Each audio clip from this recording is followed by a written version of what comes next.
Good day, fantasy followers.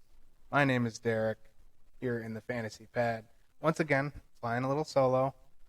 My boy Taylor is at a wedding. So we're going to give shouts out, props to the bride and groom. But we are here still holding down for all of the fantasy clan. Give the video a like, give the Facebook page a follow. We're going to go through the entire week 6 slate tonight. And we're going to go through the host be host as well, which is an important week. Taylor has given me his scores, so he won't be able to defend his picks, but I think I can kind of see where he's coming from for all of them. We're also going to go through, of course, our news and notes, and as always, we're going to go over the 9 segment, the Thursday Night Football. The 9 segment is the news and notes.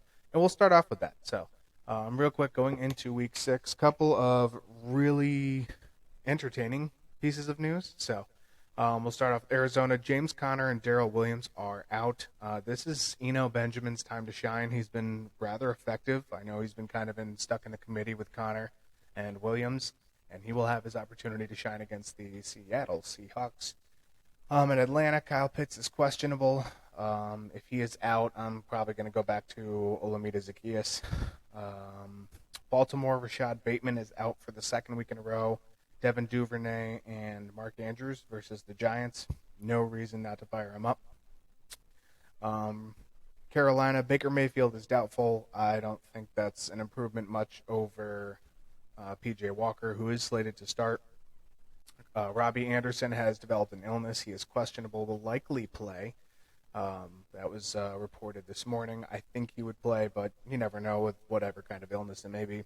Laviska Shenault is also out with a hamstring injury.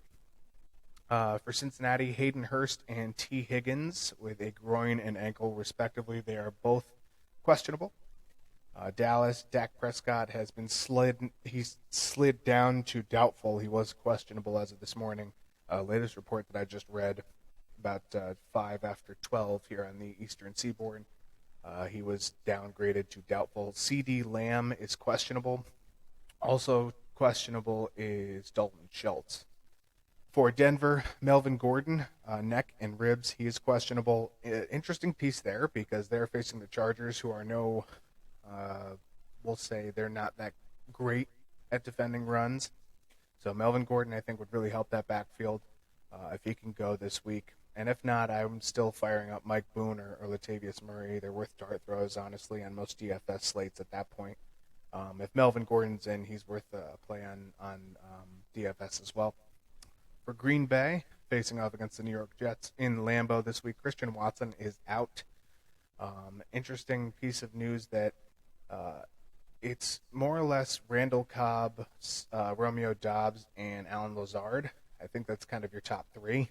So with Christian Watson missing this valuable time, I think it slates Romeo Doubs more into the rotation as a wide receiver and as a starter.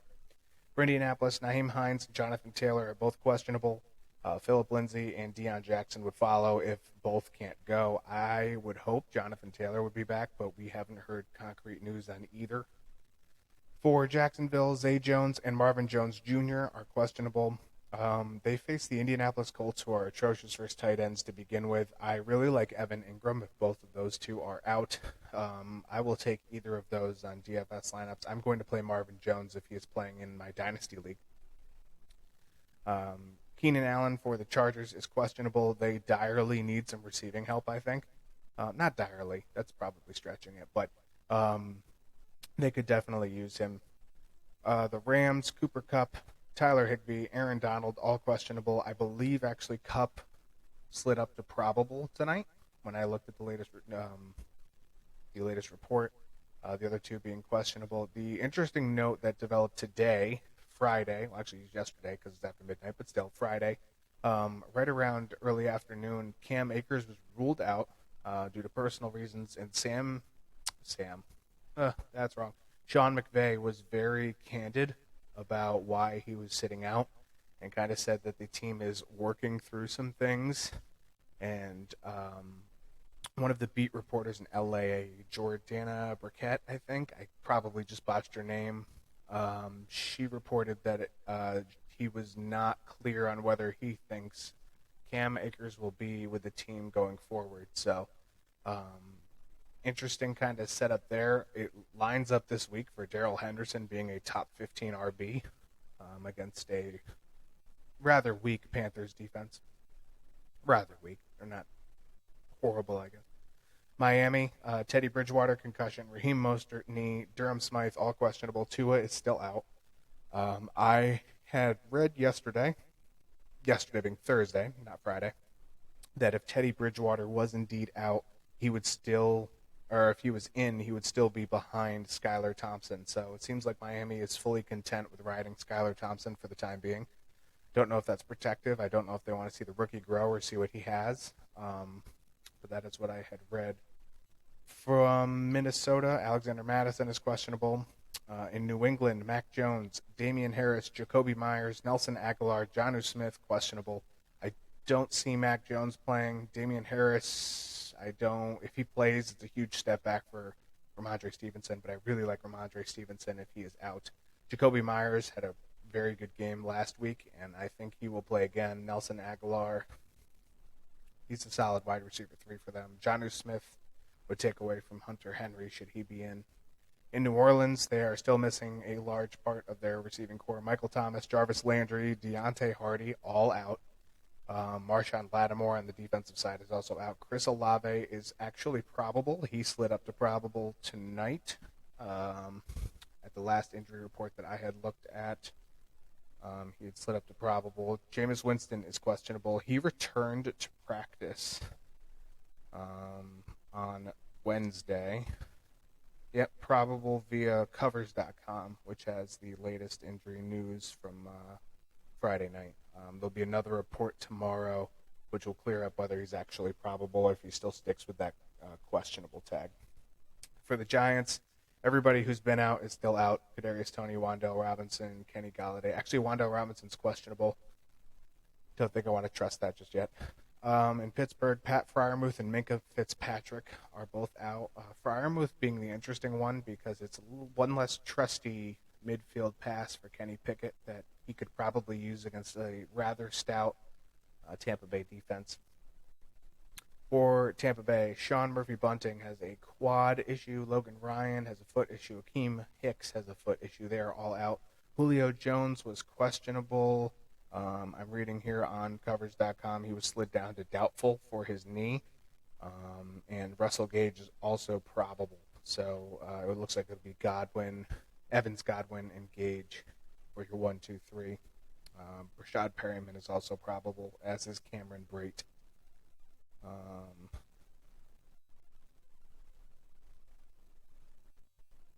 Actually, it says as Mike Evans is questionable too, but I haven't heard that, so that's interesting. Anyway, that is the 9-segment news, notes, news, injury, notes, etc. There are not many notes, nor etc. But as usual with our Friday shows, we always want to give you some up-to-date injury news, up-to-date in the fact that we, or in this case myself, will base a lot of our fantasy decisions on that news. Real quick, we are going to, I'm going to go over I'm really only going to touch on it lightly. The Commanders and the Bears Thursday night football review.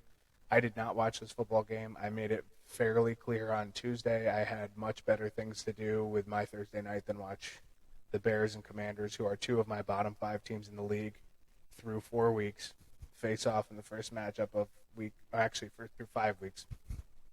First matchup in week 6. I did not want to watch that. The Commanders seemed bad, but I don't think it was all their fault. The defense, from what I saw, the Bears defense was holding them, especially the run game. Brian Robinson is probably the clear-cut RB1 here for Washington. Although Antonio Gibson did come in the second half for the run game, and he moved the ball a little more efficiently. Brian Robinson ends up with the red zone touchdown, the only touchdown of the game. This game was not really better than the previous Thursday night game between the Colts and the Broncos. There wasn't really a lot happening in either game. The Bears have taken another step forward. Justin Fields had some more. He showed off another set of, not even another skill set, but another layer of that skill set. Couple really clutch runs. He ran for in and out of some defenders on that fourth quarter drive to try and get them close. That ended up being a failed fourth down pass to Darnell Mooney. But Justin Fields showed off a little bit more of his scramble skill on that. He moved for like 30 yards, I think. It's a very nice run. And he also had a very successful pass game. He threw the ball 27 times, which is a season high. And it's move that a little closer. Hopefully you guys can hear me a little better now. He had 27 catches or 27 pass attempts as a season high. He started off, he had an average 15 in his first 3 games. His last 3, he's averaged 23 now, so he's picking it up. And more importantly, they're going to the pieces that you would expect, the pieces that the offense needs to, exploit. And that is Darnell Mooney, who had 12 targets, which is a season high. My question would be whether he's actually startable yet. We are kind of hoping so, as far as fantasy goes. But this is a promising week for me from the Bears. However, much to Ron Rivera's, dismay, he was not very pleased with how critical some of the reports have been about the Commanders. The Commanders come out and narrowly get this one. The offense has not looked good for 3 straight weeks. Carson Wentz hasn't looked good for 3 straight weeks. And they get the win here, but it's not really entirely his, it's not entirely his fault, I guess. Some of the players they're not as effective. I mean, Curtis Samuel had 5 or 6 targets last night and only reeled in 2 catches for 6 yards. Cam Sims had more yardage. It was just rough to go back and forth and to really pick apart that game. This is what Ron Rivera had to say after the game was over.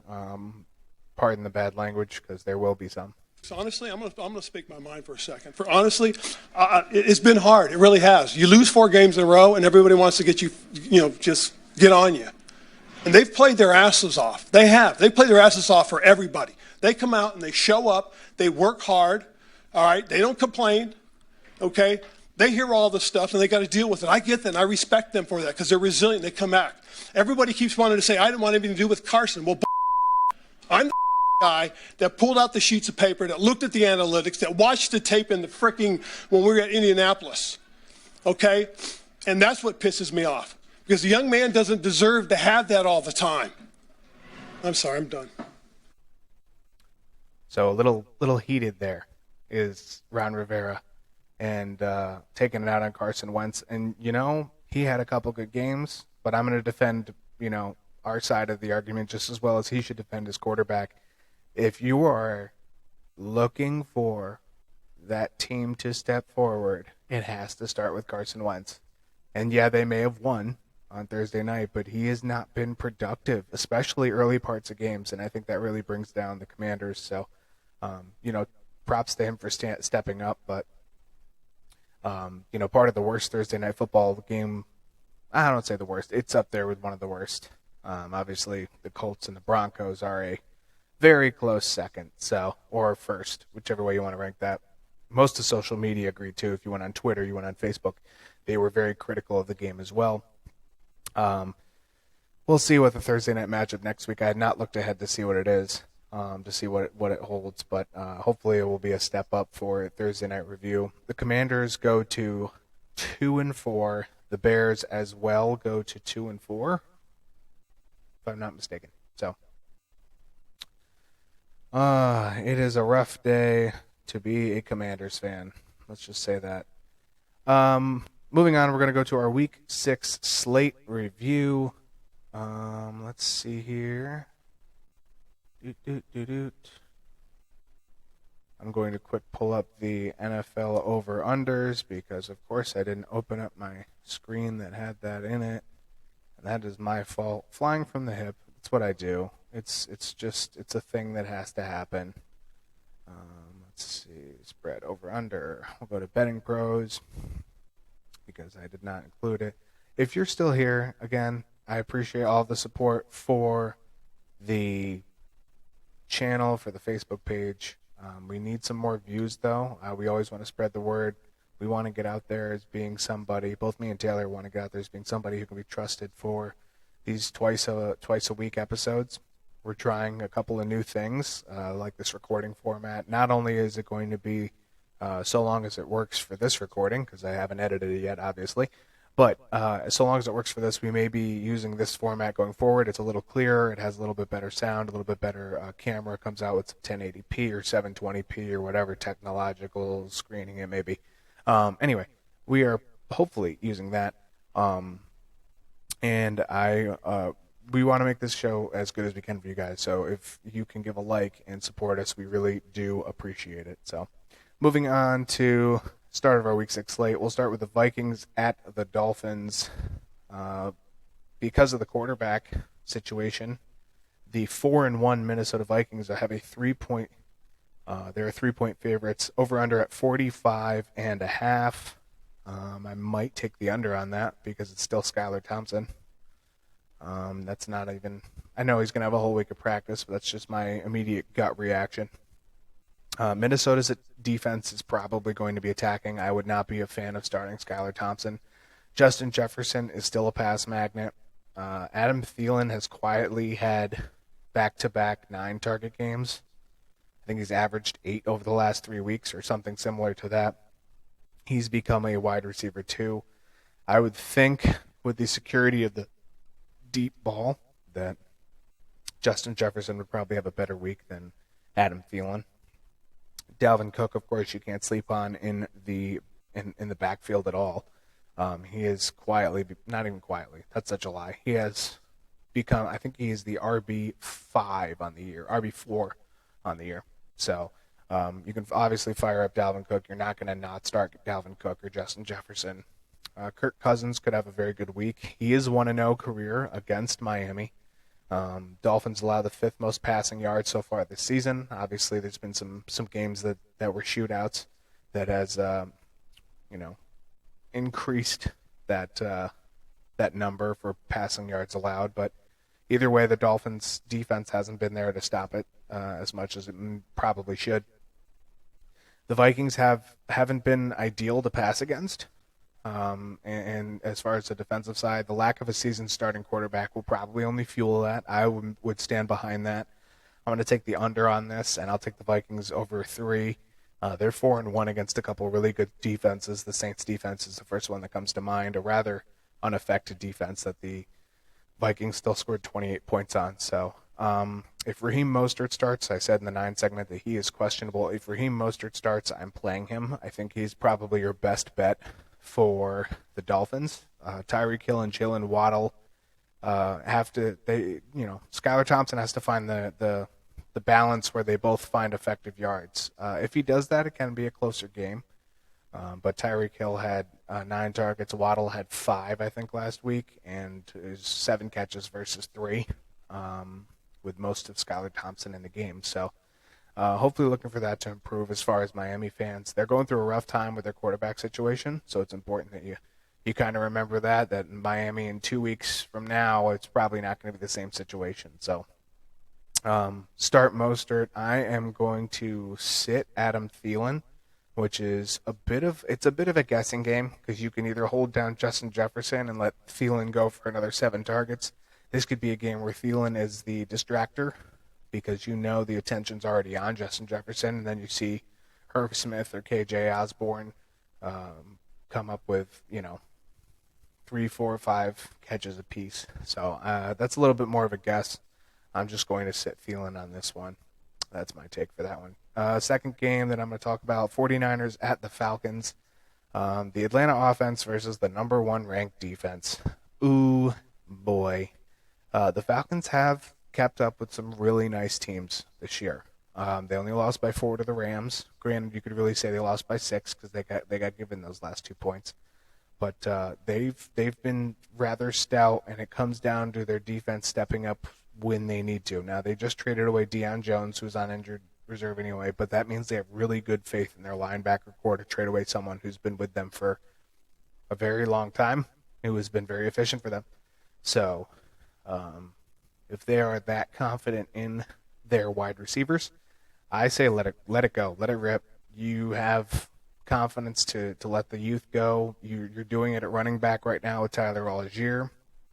You may be the underdog, but there's no disappointing in that sense, right? You can only overperform, and I think that's something where that the Falcons are taking the approach that they're taking.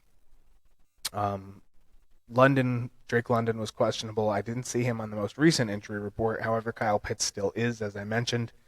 And I feel like if Pitts is out and London's in, you have to start Drake London. He is going to be crucial. Deebo Samuel on the other side of the ball. I see this game being a little bit more run heavy for both sides, but especially for the 49ers because they can easily go up 2 touchdowns in this if the Falcons aren't on the top of their game. And I think that may be more the case. Not to say that doesn't benefit Deebo. Obviously, Deebo can run out of the backfield. The other thing, though, that throws a wrench into that, if that was the case and that's the way the game script goes, Tyrion Davis-Price is probable, I believe, for his return from his ankle sprain that happened on week 2. I believe it was week 2. So he is probable to come back. Jeff Wilson's already back there. You're going to have a few extra mouths, an extra mouth to feed. George Kittle would not be a bad play either. Little underperformed from last week, considering he had the hot start, but I would not hate on playing George Kittle. If Pitts is out, Olamide Zaccheaus is not a horrible. He had the touchdown last week for Atlanta in the air. Only caught a couple balls, but he had the touchdown, which made him bulk up and hit his ceiling, and he could very well do it again. Watch for the 49ers defense to bring pressure more up the middle. I think that's going to be something not only to stuff the run of Tyler Algier and Chase Huntley, but to try and get Marcus Mariota to move. Because I think, especially with the way the safeties are playing, the way the cornerback and safeties, the combos are playing, cover 6s are working out really well for the 49ers, it looks, on the defensive side. So I would imagine that if they brought pressure to get Mariota, they can kind of flux some turnovers. I got 49ers winning this one. I'll go 29-18, just to be different, because I think they can score on Atlanta too. Actually, I'll back that down. I'll say 26-18. I say they fail one more time, but that's all right. Patriots at the Browns. This is probably going to be a run fest. I don't understand. Both of these teams are going to have. Obviously, Cleveland has Nick Chubb. Nick Chubb has been phenomenal. He's the RB2 so far in the year. 47% of Chubb's carries have come on 3 wide receiver sets, which means empty boxes and easier success. So, knowing that going through 5 weeks, I imagine that's been a pattern that's been picked up on. When you have Amari Cooper, Donovan Peoples-Jones, David Njoku may even be standing in the slot instead of on end line in the tight end position. But if you have those 3 out, those 3 pass catchers out, you may have to look for Nick Chubb. Cleveland's offense, however, over the last 2 weeks has been slouchy. Hasn't been as crisp as it was in the first 4 weeks. And it's not going to – they have an opportunity here, but New England's defense has been very, very, very nice most of the year. They just held a spunky Detroit offense to 0 points last week, and Jacoby Brissett isn't performing like he was weeks 1, 2, and 3. His completion percentage has dropped about 15% each of the last 2 games, and I don't know if he can keep this up. I do see Amari Cooper having a rather decent game. I think it's one of those situations where you throw it up, Cooper could probably catch it, especially if he goes midfield.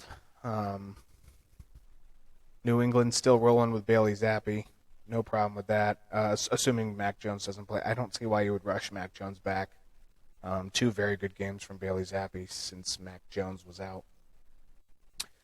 For the run game, if Damian Harris is out for New England, Ramondre Stevenson, lock, load, and go. He had 100% of snaps after Damian Harris left last week. There's no reason to see that he wouldn't again. He was already getting the pass catching work. To have him step in there to be a big body to kind of get going downhill really helps that offense. And especially if Jacoby Myers can play again, I think that this might be a New England game. I'm taking New England in this one, 24-20. I think it comes down to another turnover from Brissett because he has had an increase in those in the last 2 weeks compared to the first 3. Start Ramondre Stevenson, sick Jacoby Brissett. He hasn't been a spry running either. I think there's going to be some pressure getting to him. Next game is the Jets versus Packers, and on behalf of Taylor, this will be the first of our It's time to host games. Taylor has sent in his results to me. And this, I think, is an interesting matchup. The Jets going to Lambeau to take on the Packers. Let's see the over-under real quick, if I can find it, which I can't. There it is.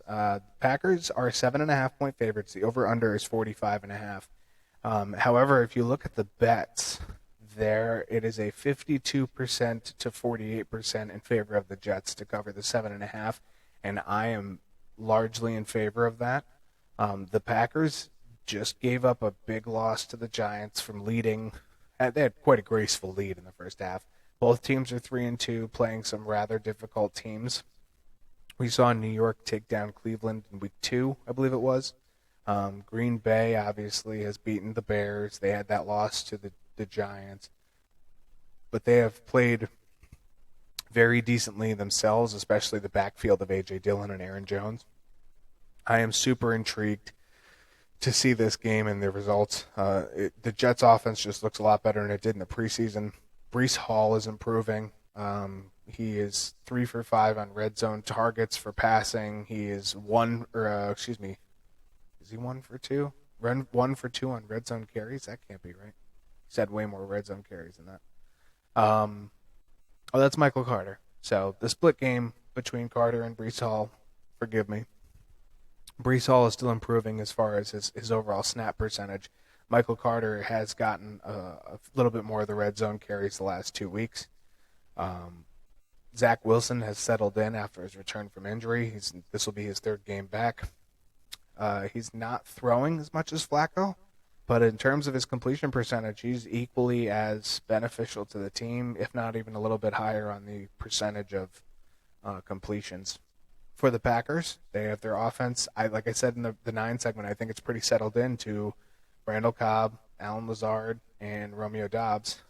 No Christian Watson, no Sammy Watkins this week. Don't forget about Robert Tonyan, and of course Aaron Jones can catch passes, but those I think are the 3 wide receivers who will be starting and playing most of the snaps.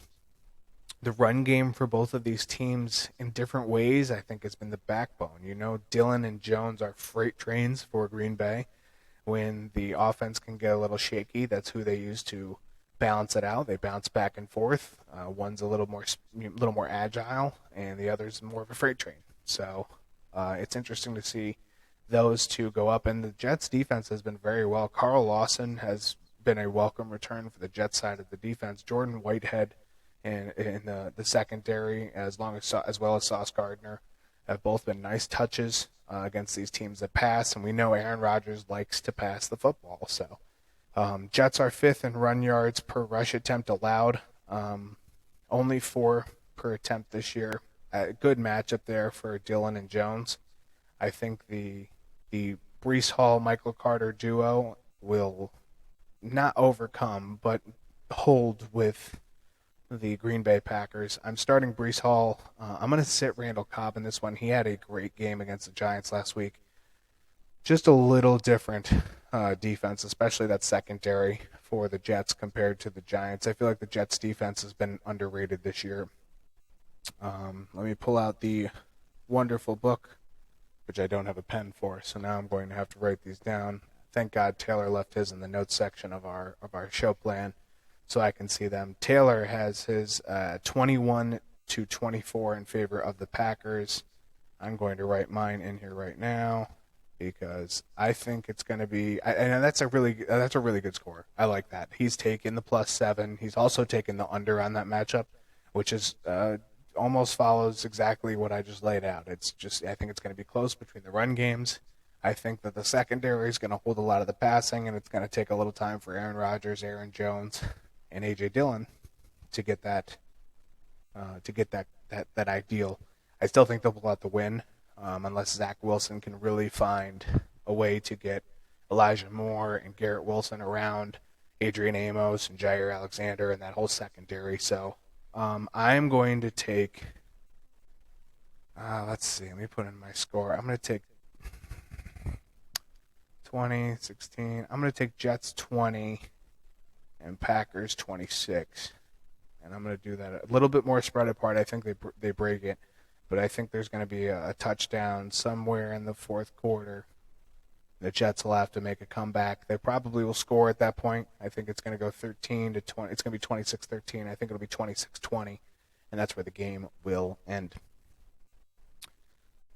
To the next game, Jaguars and the Colts. Jaguars, another team with Trevor Lawrence, who, a lot like Jacoby Brissett, hasn't been as sharp. He hasn't been as dependable, Trevor Lawrence has. He turned the ball over 7 times in his last 2 games. I am starting to question whether teams have figured out Lawrence. They've figured out this offense. Doug Peterson isn't necessarily one to get tricky with his offense very often. And if you're very straightforward, sometimes teams can adapt in the middle of the season much quicker than with other defensive schemes specifically. Or offensive schemes, excuse me. So I don't know if they figured out Lawrence or Doug Peterson or the combination of the two, but between that, the only other offensive quirk that I've noticed, and this is probably a reaction to those defenses adapting, is they're shifting a little bit back to Travis Etienne. The opposing teams will probably have a much skinnier book on Travis Etienne. His body of work in the NFL is much less than that of James Robinson. And especially as they go into this game against the Colts, this will be the second and final time they play this year already, destroying the Colts 24-0 in Week 1. It's interesting to see that if the Travis Etienne game keeps going. I have a feeling it probably will. I have no reason to believe that it wouldn't at this point. Travis had more snaps, was more productive last week. And Indiana is bad versus just about every form of pass catching.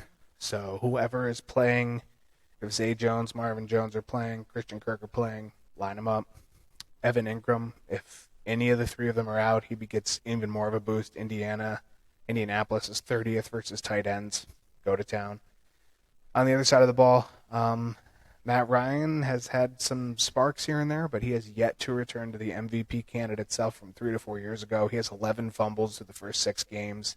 He's going to break the 12. His annual record is 12. He will probably break that, if not this week, next week, because the offensive line for Indianapolis hasn't been able to do anything to help him. Jonathan Taylor returning would be a much-needed boost for this team. That run game is not the same without him. Granted, he's slouched. He hasn't had a really good start to the year. Didn't get out of the gate the way that you would want. But to see him come back and to have a good 120-yard game and have a touchdown would probably ease a lot of Colts' minds. That would also help balance the time of possession and slow down the tempo of the offense, which I think will benefit Matt Ryan. When they get moving real quick, the offensive line gets tired quick, and you can see it. And he gets pressured. He throws bad passes. They get 3 and outs. They get near turnovers, if not turnovers. It's not great. However, even in the last game when that happened, one person who stepped up and has really become a solid part of the offense is first-year rookie Alec Pierce. Alec Pierce had 9 targets, led the team. 9 targets, had 8 catches for 81 yards, was the team's leading receiver. He's probably going to step into a larger role if this would continue. He will probably become the slightly smaller, slightly less important version of Michael Pittman. And the unfortunate part for other teams is that's equally as dangerous as they duplicate Michael Pittman, because you just don't know where they're coming from, whether Pierce runs from the slot, whether Pierce runs from the Y position on the opposite side of the field. They can run 2 wide receivers out. They can move Pittman in. It's a big step towards a flexible offense for the Colts. This week, specifically on the defensive end, the Colts will have no Kwity Paye, no Darius Leonard. It leaves the pass rush to DeForest Buckner and Yannick Ngakoue and Grover Stewart, who both have been, or all three of them have really been trending up the last, we'll say 2 to 3 weeks, while Kwity Paye has been trending down. So this might be a very nice reset. Kwity Paye.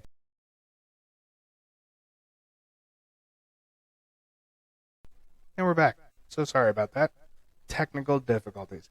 As I was saying, with the Colts defense, if you're missing Kwity Paye and Darius Leonard, you kind of just have to trust that Grover Stewart and Yannick Ngakoue and DeForest Buckner can hold down that team, and they have been getting better over the last 3 weeks.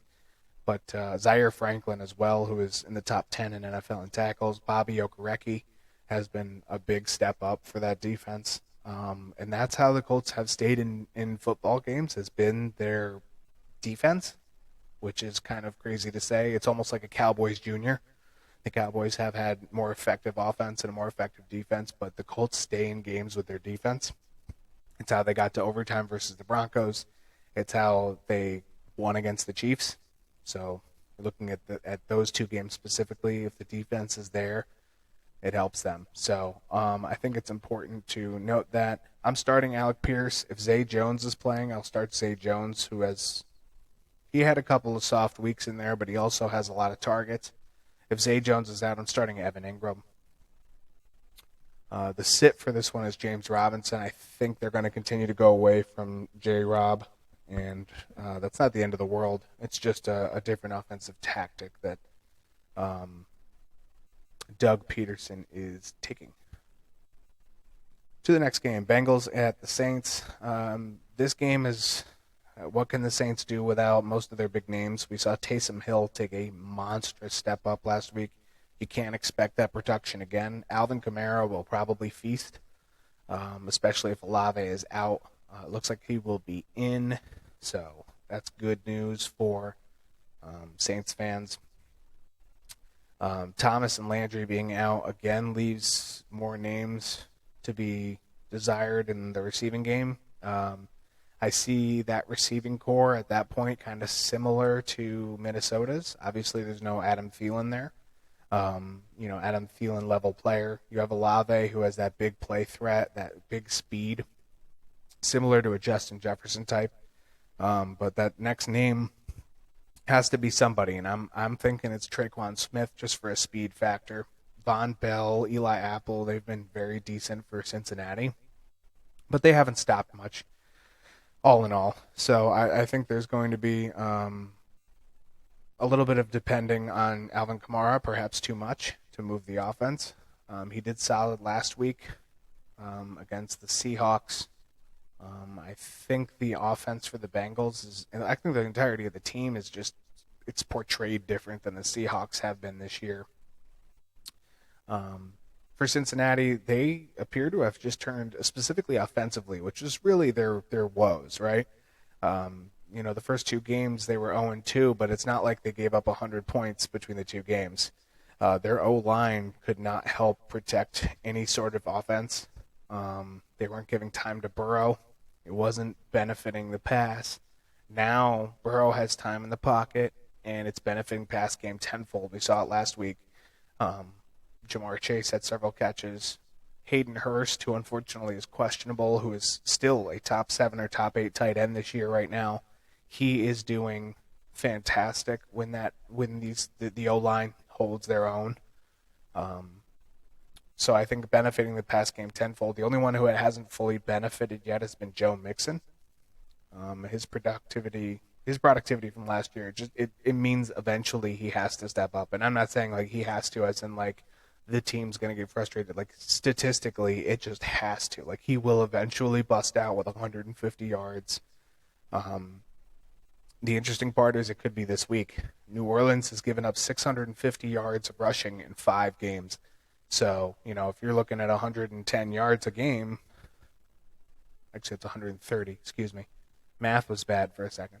But at 130 yards per game, this could very well be his week. So I'm going to start Traquan Smith in this one. Obviously, start Joe Mixon. I think you can actually start Joe Mixon with good faith. I see New Orleans not necessarily being somebody to batten down the hatches. I said last week that they don't blitz as much. They survive in zone. It worked for a good chunk against another passing team, that being the Geno Smith-led Seahawks. Game was a bit of a barn burner. They went back and forth, 71 points between the two teams. But I don't think it's quite going to be that high this week. But Traquan Smith and definitely Joe Mixon, I would go to town with those two. I'm sitting Hayden Hurst if he plays. He's been a good tight end, but it's important to note New Orleans is fifth best versus tight ends this year. They've allowed the fifth least amount of fantasy points. They've also allowed less than a 50% completion to tight end passes. So I'm sitting Hayden Hurst on this one. Next game, Ravens and Giants. Gonna kind of go through this one kind of quick. I think the Giants, they're going to be riding high off of their win in London against the Packers. A great come-from-behind win. Daniel Jones, as much as Giants fans may not want to give him credit, he's just been very solid. He hasn't been turning the ball over. He's been taking care of it. No, he's not throwing for 375 yards. But when he scrambles, he makes defenses stay alert, I guess, and he makes the team move when he does that. He's been very, very good. The Giants in general at running the ball, very good. Ravens have allowed more pass-focused attacks, but if the Giants, I think that's where this comes down, and that's why I don't see this game being very close. The Giants need to be successful in their pass game. If they are, it could be a lot closer than what Vegas suggests. Vegas line for this game real quick. Take a little peekarooski here. Ravens, where are you? Ravens in Baltimore. Ravens are 5.5-point favorites.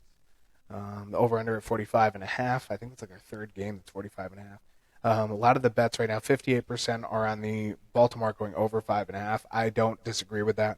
I would take Baltimore over 5.5. Particularly for this game, I think... you got Richie James. Darius Slayton is still there. I think this kind of comes down to a little more speed. We see that these speed shootouts kind of hurt the Ravens' defense. We saw it against the Dolphins. We kind of saw it against the Bengals last week. Speed can kill when it comes to their defense. It wasn't wasn't superlative by any means, but Richie James, I think, is probably the fastest on that wide receiver core. So he would be my start for the week. Baltimore is sixth versus tight ends, so I'm sitting Bellinger. Also start Devin Duvernay because Rashad Bateman is out. But with Slayton impressing last week, I think a continued rotation of the wide receiver core, which unfortunately doesn't mean consistency. But if you can mix the speed in and they can actually hit it right, specifically Daniel Jones, not only could he hit 250 yards, maybe get a touchdown or two both on the ground and in the air, but I think the Giants could keep with the Ravens and surprise some people. For the Ravens, Lamar Jackson, he's due for a bounce-back game. Only had 170 yards last week, only had 58 on the ground or something similar to that. Not having Bateman, he's going to have to focus more on Mark Andrews and Devin Duvernay again. Devin Duvernay and Mark Andrews combined for, I want to say, 60 or 70% of all targets last week. The Giants' defense, they could have a gimme in who to take out with Mark Andrews because Rashad Bateman is out. You take up Mark Andrews out, Devin Duvernay can't move the team by himself. Then it's Demarcus Robinson. You're going to see some J.K. Dobbins. Gus Edwards is actually questionable this week, although I don't know if he'll be utilized. The Giants allow rush yards, so that's a plus for Jackson. It depends on how they game script some runs for him, perhaps. But I expect a big game from Lamar Jackson here. And I think that's going to be the tough part is if they get scoring and the Giants can't, it's going to be a runaway freight train very quick. So I'm going to take the Ravens on this one. I'm going to take the Ravens 30 and the Giants. I'm going to take the Ravens 30 and the Giants 17. I'm going to take a little bit of a bigger gap because I don't think the Giants, they haven't shown that pass efficiency that we would really want to see to be, I guess, to respect that challenge that they have this week. Next game, Buccaneers at the Steelers. I think the big story for this game, besides it being in Pittsburgh, is that the Kenny Pickett train has to keep on rolling. Tampa Bay are favored by 9.5 points. The over-under is at 46, which I think is super, super respectful. Because at that point, at 9.5, you're kind of saying Pittsburgh scores almost 3 touchdowns. 2, definitely 2.5 touchdowns. That means that they're seeing that Kenny Pickett is moving the ball, and he is. So last week he threw more yards than Trubisky's final 2 games combined. However, the team can't finish drives. If that can happen this week, again, they might be able to break that 9.5 point barrier. I don't see, with all the defensive pieces that are missing, Minkah Fitzpatrick is out. On the offensive side, you're missing Pat Freiermuth. You're missing some pieces that are going to probably change the expected point outcome for your team and for the opponent team. And I don't think that's going to be easy to overcome. Pickett only turned it over once last week despite being blown out by the Buffalo Bills. And the wide receivers are kind of eating, so to speak. Eating. Unfortunately, the team was not successful, and this week it's still all eyes on Pickett. I have him playing. I'm playing him in my Dynasty League over Matt Ryan, over Daniel Jones. I saw a lot of promise versus the number 2 defense last week, despite them getting blown out, where I think he can have some success this week. Now, that could backfire. You have a lot of pressure that can come, but it also looks like he can scramble. So I'm hoping that'll be a little bit more beneficial towards Kenny Pickett's game plan. And if he can do that, I'm going to take the Buccaneers on this one still. I'm going to take Buccaneers 27 and the Steelers 20. I'll go over, and I think they break the 9.5 point. Tom Brady has been bothered. I expect big games for Chris Godwin and or Mike Evans. You can't really pick which one, honestly, at this point. But the Buccaneers kind of look like the 2020 team for the last 2 weeks. They've been very good. They're finding ways to win games, even if it isn't pretty or high scoring.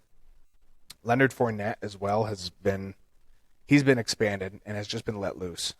His pass catching role he had last week, he had 89% success rate on passes. He caught 10 of 11, was just absolutely fantastic, and was just, again, a treat in the pass catching game. Do it again. It's going to be successful for you. Me and Taylor talked about it in week 4. If you use him as a pass catching weapon, things get spread out. You can't pack the box on screens. You can't set him out wide, and it's going to hurt your blitzes, because he will, especially when Brady recognizes the blitz, which he's very good at.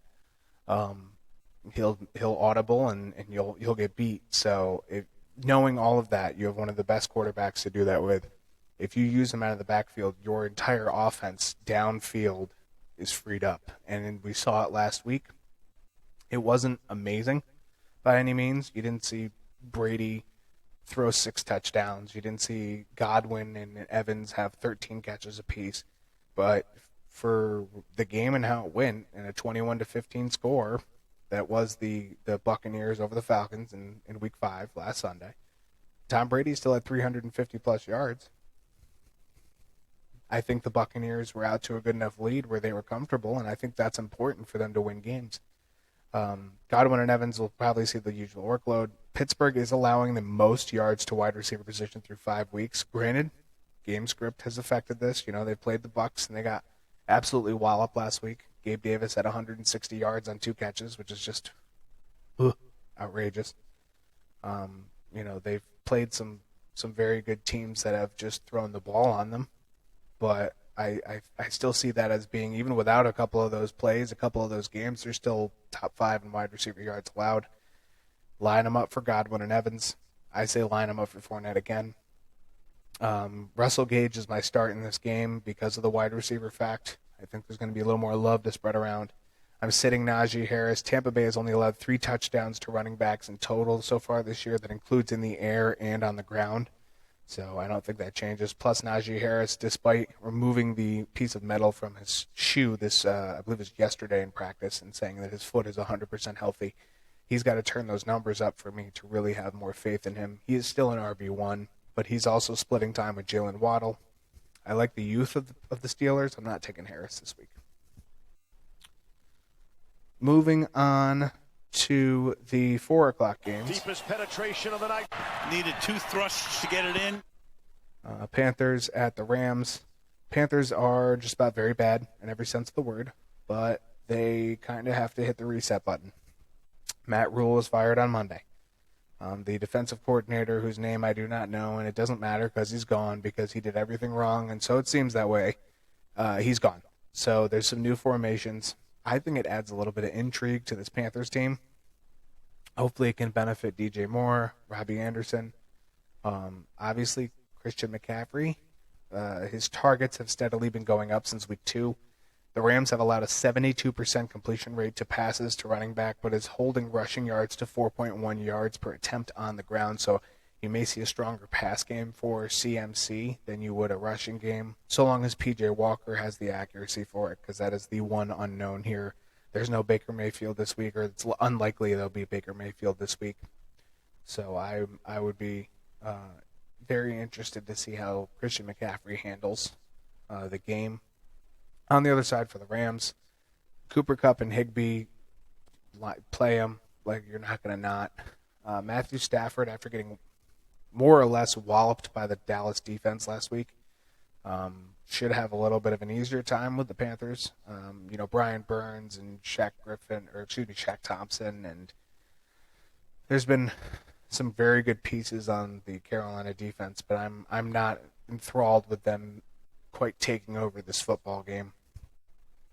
No Cam Akers, so like I said earlier, Darrell Henderson, fire him up. He's got to have RB1 upside this week. He's RB2, RB1 upside if he can get going. Jalen Ramsey will probably be on DJ Moore, so I'm sitting DJ Moore. I'm starting Darrell Henderson. I see Jalen Ramsey top 10 this year percent at preventing completions. I believe he only has allowed like a 38.5 passer rating to those that he's guarded through 5 games. Been very effective. So I take the Rams in this one. Let's see what the over-under is because I did not check real quick. Rams are 10-point favorites. 61% of bets actually take Carolina finishing within 10, and I think that's more of a knock on the Los Angeles offense than it is on the Panthers defense.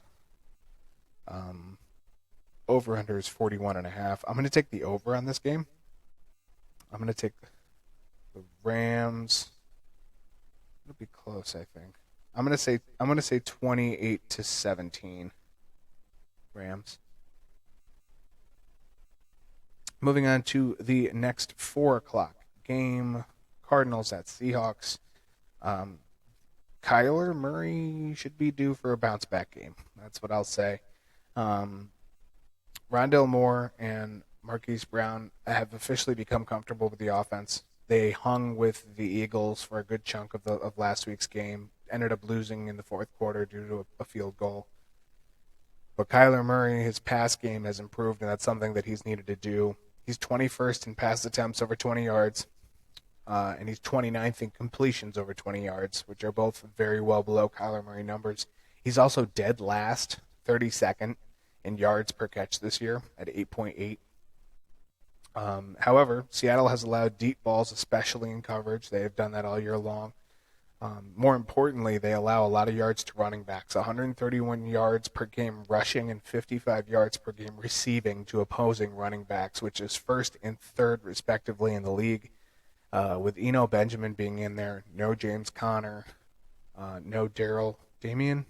One of the Williamses who's kind of negligible, so sorry. Eno Benjamin is like fire up and let him go for me. I don't see how he can't be a large part of this offense. I just see how, he has to go out there and just run like he knows how to run. He's been very solid for what he's been seeing, especially in goal line takes. He's been very head down, trying to get downfield. The other piece of this offense that is absolutely intriguing to me is Zach Ertz. He has a 42% target share inside of the 20-yard line during the red zone. 42%. That's just good. Now, that's only with really 1 week of Rondale Moore. DeAndre Hopkins comes back next week. So that number for sure is going to drop. That's going to be under 20% in no time. But that means for the time being, you can take a look at Zach Ertz. And I am all behind Zach Ertz, who has seen upwards of 7 targets a game. He's getting them in the red zone like we just talked about. He has been a favorite. They just released Max Williams. So it's Trey McBride and Zach Ertz, and that's it for the Cardinals tight end position. So I'm all about Zach Ertz this week. Seattle, on the other hand, they have an accurate QB, and you just can't count them out. They have extra youth now with Kenny Walker starting at their RB1. Arizona is, unfortunately, for Kenny Walker, only allowing 97.4 yards rushing per game. And that is while the Cardinals have been behind for the most part, which means they're stopping the run when they need to. They're making teams throw. It may not work so well versus Geno, which is why I think this game is going to be kind of close.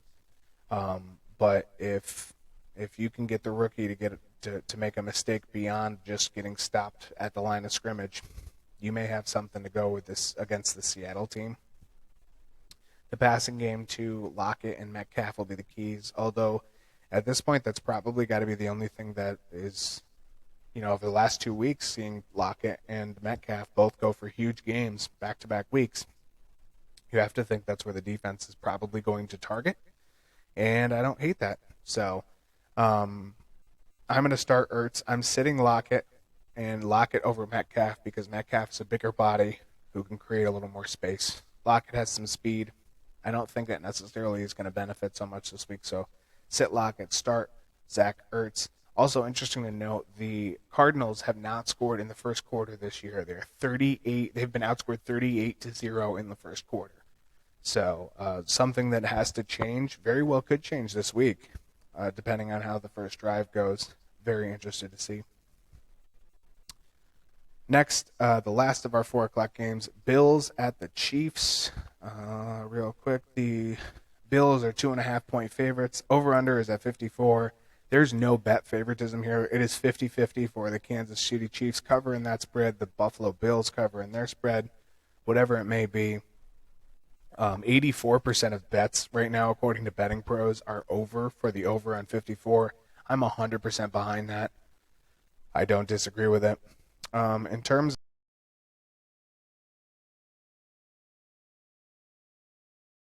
and we're back again.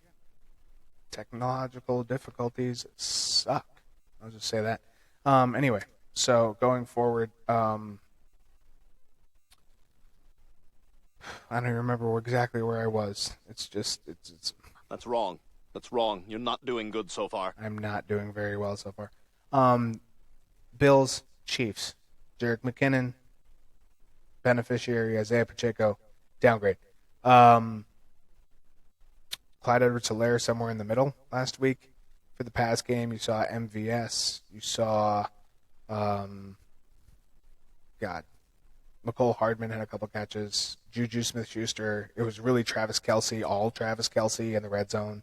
4 touchdowns on 7 catches, but only had 26 yards or something like that. This team has different ways to beat you if you are the Chiefs, and you cannot count them out. Being an over-under of 54, you're 2-point dogs, which, being 2-point dogs, it is important to note you are in your own, they're in Kansas City, so, in Buffalo it'd probably be 5 points. But I still think that the Chiefs have such a good shot. I couldn't make a guess on this one, and yet I have to because it's a host v. host matchup. The Bills, like I said, they have all their players back. The top pieces are going to be on the field. I see this being high scoring, and I don't have a whole heck of a lot. It should be an absolute shootout. The Chiefs' defense, I think, will need to keep them in it. I think that's the big thing. We know the Bills' defense is good. We know the Bills' offense is good. We know Patrick Mahomes makes the Chiefs' offense look good. It really comes down to how their defense performs and can hold up Josh Allen if they can. So I feel that's the big question mark. I'm going to start McCole Hardman. I liked a lot of what I saw last week. I know Juju Smith-Schuster and MVS are like the go-tos. Travis Kelce's there. I like McCole Hardman in this game. I feel like his speed, and the fact that they're going to be busy with the aforementioned 3 names, I feel like he could have some upside in this game. I'm going to sit Jerick McKinnon. I don't see him repeating from last week. For a host v. host, this is such a... I mean, the interesting part here is that Taylor went under. Taylor took the Bills 27-21 on the under, almost by a full touchdown under, which is not the usual. It's not the take. 82% are taking the over. I'm going to take the over as well. I'm still going to take the Bills. I'm going to take the Bills 32 and the Chiefs 29. That's not over. Why did I do that? No, it is over. That was me doing really bad math. Yes. Bills 32, Chiefs 29. A little bit of a closer game. I think it's going to come down to a field goal march downfield. I don't think it's going to benefit. Well, it could be a march down the field either way, but I think it's going to be something fourth quarter drive that will change the outcome of that game. So I'm taking 32-29 Bills for the host v. host. And get your popcorn ready for that one. I'm so intrigued. The only other matchup that I hold anywhere near as high is this Cowboys versus Eagles on Sunday Night Football, and that is because A, I'm a huge Cowboys fan, and B, this is the battle for the NFC East, which seems to be very, very competitive. The best division in the NFC by far. Philadelphia is favored by 6.5 points. The over-under is at 42. 55% of bets, according to betting pros, are betting that Dallas is covering their 6.5 points. I agree with that. 53% are taking the over at 42. So, over 42 points for the over-under. In terms of the fantasy flyer, okay, this is also our second in a row. It's time to do. Of host v. host. Shout out to Yu-Gi-Oh! Still. Cowboys and Eagles is a storied rivalry for many, many years. The Eagles are 4th in defense and 4th in offense. The Cowboys are 2nd in defense and like 21st in offense. But the difference is that their records are so similar because the Cowboys just beat teams with defense. Just beat. They take out your most important piece. Last week they took out, realistically, Matthew Stafford. They did not cover Cooper Kupp well. They made Matthew Stafford absolutely look panicked in the pocket. And it worked out. It just worked out. So I think the story of this game will be how much offense Dallas can create versus the Eagles' 4th or 5th in defense. I think it's 4th in defense. Cooper Rush will likely start. I think he's going to start. Philly is entirely healthy. Dallas has some questionable players. I think the big question mark is CeeDee Lamb. If CeeDee Lamb is out, this game could get out of hand quick, and I think that's a huge. CeeDee Lamb is a huge part of this offense right now. He has like a 40% target share. It's not quite that high, 35% or so target share, which is just important to have that type of trustworthy body out there. For the run game, it's Zeke kind of being the powerhouse. Tony Pollard coming out of left field with like this speed, quickness, agility, break tackles, go for 30 yards. Pollard had 8 carries for like 80 yards last week. Zeke had like 22 carries for like 78 yards or something like that. One way or another, Dallas will kind of beat you up on the run. I don't think their number is going to be quite that high this week, but to see them come out and to do something like that, I would not be surprised to see those similar numbers. Last week we saw the Cardinals slow down the Eagles, so it can be done. And we know the Dallas defense is a force to be reckoned with. It almost seems like they scouted Jalen Hurts well. I can't imagine the Cowboys are not going to scout Jalen Hurts very well. Jalen Hurts has kind of come down to earth since his first 2 games, but he is still absolutely elite. And for the Cowboys to have a chance in this game, they need to hold the scoring. Dallas defense has to force pressure. They can't stay back. Micah Parsons has played in 13 different spots in defensive formations, from the entire front line to all of the linebacker spots. He's played out at the safety and taken blitzes, and it's been amazing what he has done. And in such a diverse matchup, I do not hate that they go ahead and do that again. I think the Eagles will also mix up their schemes. They have such a good front, you say front 7 really, but The entire defensive set, and even the secondary, Darius Slay, James Bradbury, Chauncey Gardner-Johnson, they have been amazing. So this is not going to be an easy matchup, I think, more for the Cowboys than the Eagles. I'm starting Michael Gallup. I'm going to sit Miles Sanders. I think that the run game will be stifled quite heavily by the Cowboys. They're going to make him throw, which is not wise. But if Jalen Hurts panics enough and is inaccurate a few times, it could help the Cowboys stay close in this one. I am also going to take the Eagles in this matchup. Over-under is 42. It's tough to say this because I don't know if CeeDee Lamb is in, and I really think that matters for Cooper Rush. But I'm going to take the Eagles 24, Cowboys 23. I'm gonna say it's a heartbreaker. It's happened so many times to the Cowboys, and it's happened so many times to the Eagles, both directions. I think this is one of the times that the Eagles just get them by just a single point. So, and that would still be over. So, final game, and one that I'm only going to touch on lightly before I do my 5 fantasy flyers, and then get out of here. Yes, I said 5 fantasy flyers. Calm down. Broncos and Chargers on Monday Night Football. The 4th out of 6 weeks, we get to see the Denver Broncos in prime time.